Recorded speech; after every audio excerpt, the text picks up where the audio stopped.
பரந்து விரிந்த திடல்.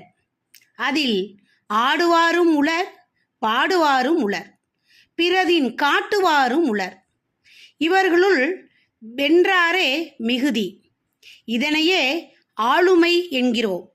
அத்தகைய ஆளுமை மிக்க பெண்களுள் சிலர் இதோ. பூம்பாறை அரசு உயர்நிலைப் பள்ளி விழாக்கோலம் பூண்டிருந்தது.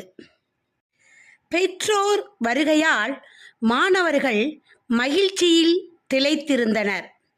சிறப்பு விருந்தினரான மாவட்ட ஆட்சியரின் உரைக்குப் பின் மாணவ செல்வங்களின் கலை நிகழ்ச்சிகள் அரங்கேறிக் கொண்டிருந்தன. மாணவியர் பாட்டு, நடனம், நாடகம் என கலை விருந்து படைத்து பார்வையாளர்களை வியப்பில் ஆழ்த்திக் கொண்டிருந்தனர். இதன் தொடர்ச்சியாக மாறுவேட நிகழ்வு தொடங்குகிறது. இதோ தொகுப்பாளர்.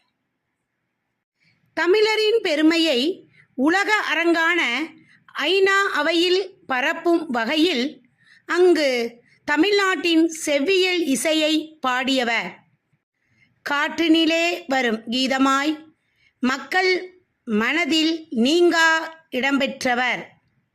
இசை பேரரசி என்று நேரு பெருமகனாரால் அழைக்கப்பட்ட எம்.எஸ். சுப்புலட்சுமியாக பேச வருகிறார் நம் 10ஆம் வகுப்பு மாணவி முகில் நாச்சி.